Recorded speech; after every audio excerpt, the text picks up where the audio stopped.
Halo, nama saya Yonatan Tanuwijaya. Sedari kecil keluarga saya itu saya disayang karena anak pertama ya kan.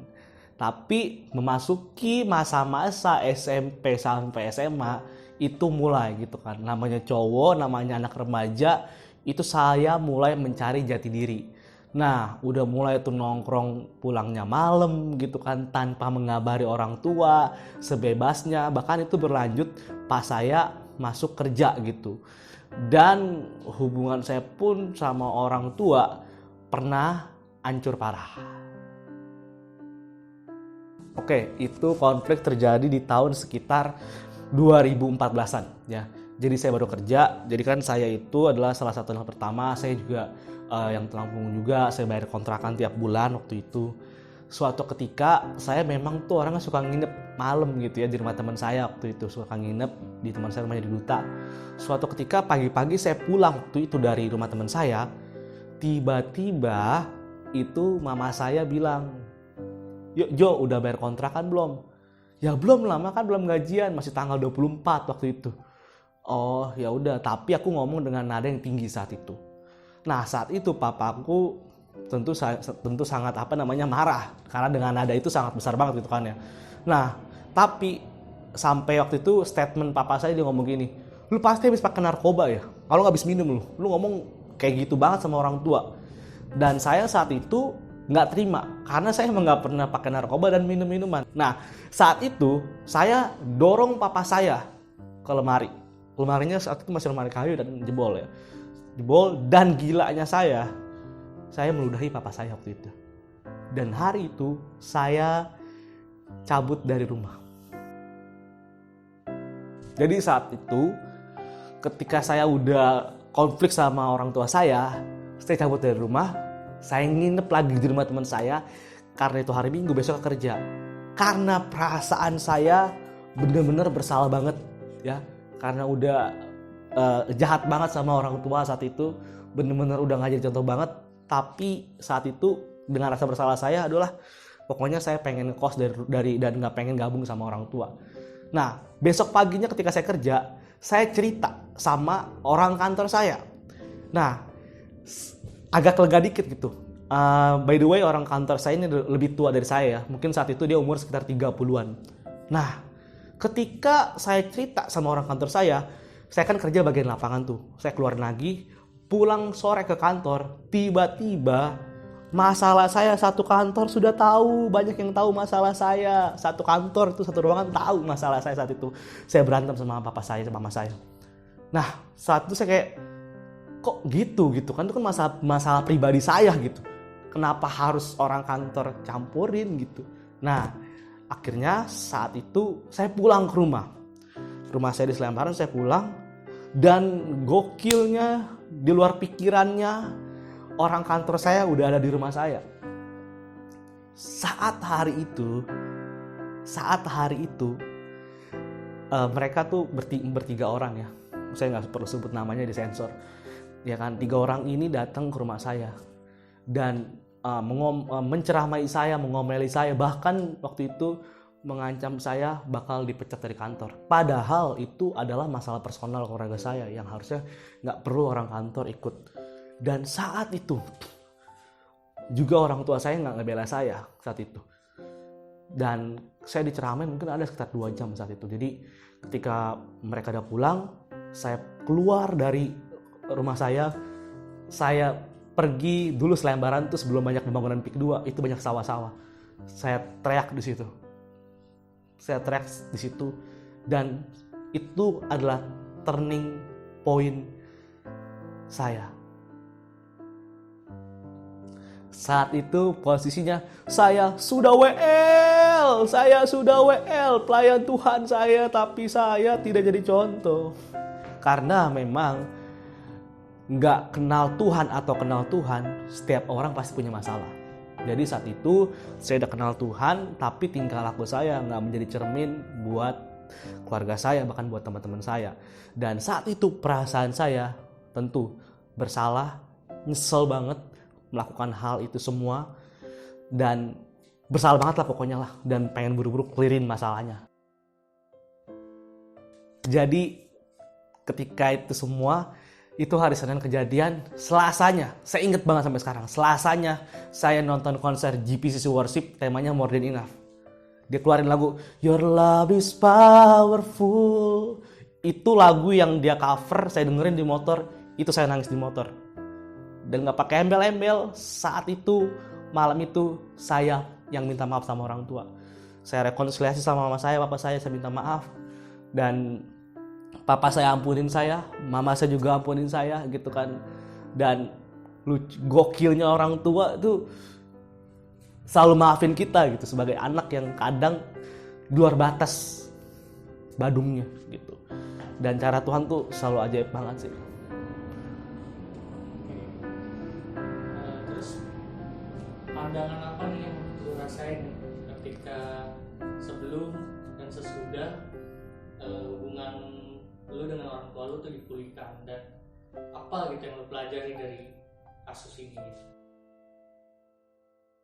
Ketika dipulihkan ini semua gitu kan, saya dipulihkan, yang saya petik adalah satu, saya lebih mengasihi keluarga saya lebih bertanggung jawab sama keluarga saya. Mungkin ketika saya terlalu fokus pelayanan di gereja waktu itu, WL, mungkin singer gitu kan, ikut acara gereja macam-macam, saya terlalu sibuk bangun apa yang di luar saya biar saya kelihatan bagus, tapi saya lupa bangun hati saya saat itu. Saya nggak pernah bayarin sekolah adik saya jarang ngajak makan mama saya jalan, saya jarang bertanggung jawab atau komunikasi sama mama saya, sama papa saya gitu kan. Dan mulai hari itu, Tuhan tahu ada yang nggak beres dalam hidup saya, makanya Tuhan hancurin saya. Untuk saya diganti hati yang lama jadi hati yang baru. Dan setelah kejadian itu, saya ngambil keputusan, saya sekolahin adik saya. Dan dia sampai lulus SMK saat itu.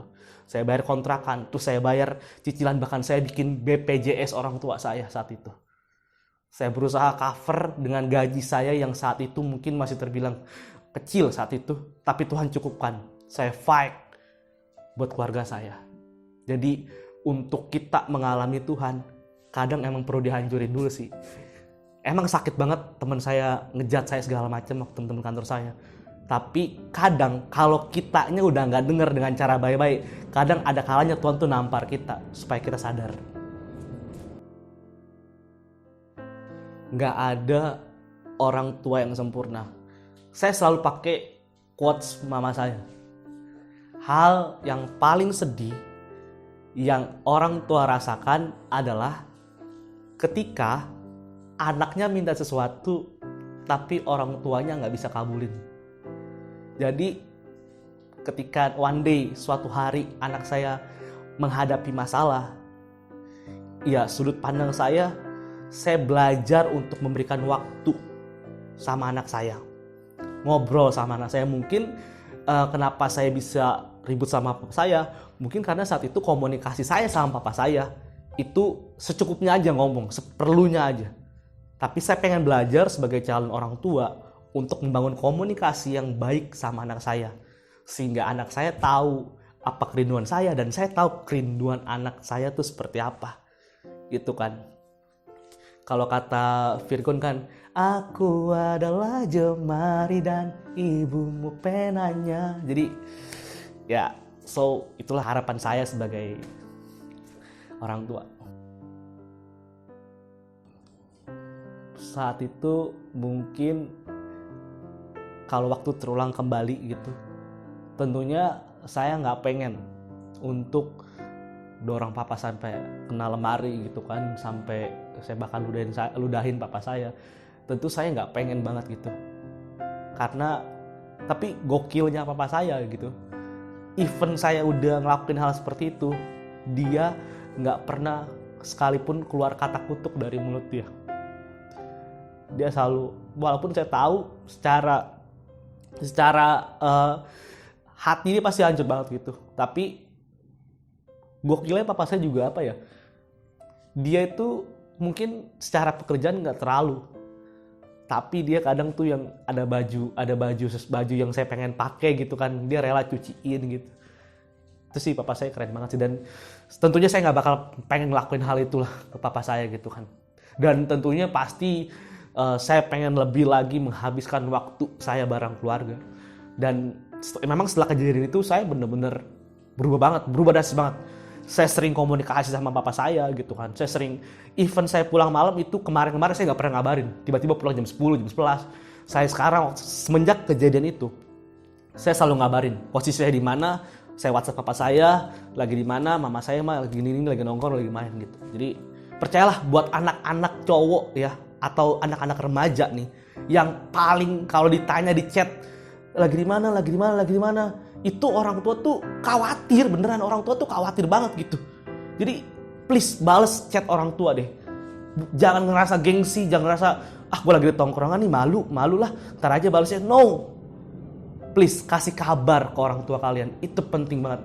Dari kejadian itu saya belajar banget bahwa ngasih kabar ke orang tua itu penting banget gitu.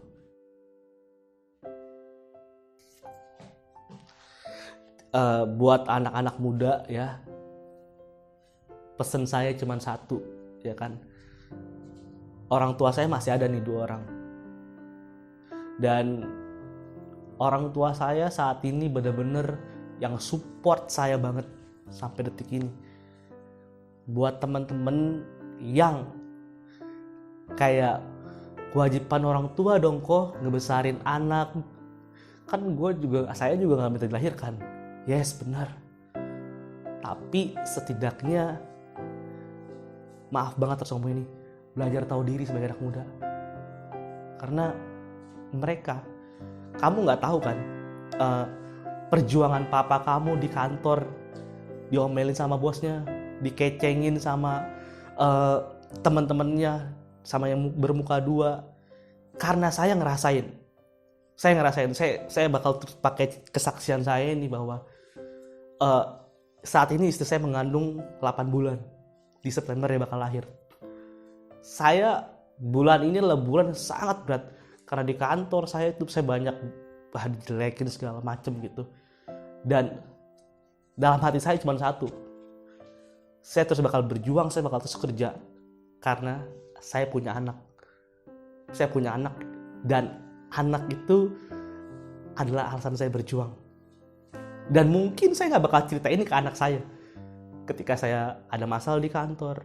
Ketika bahkan istri saya pun harus masih bekerja gitu kan. Bareng-bareng kita motoran berdua, hujan-hujanan. Please, hargain orang tua kalian. Mungkin mereka gak cerita perjuangan sedihnya mereka ke kalian. Tapi percayalah, untuk membesarkan kalian semua, itu tuh udah banyak air mata yang orang tua keluarkan buat kalian semua. Jadi, even orang tua kalian gak nangis depan kalian, hargain senyumannya. Kasih waktunya buat mereka sebelum mereka dipanggil Tuhan. Okay, see you. God bless you.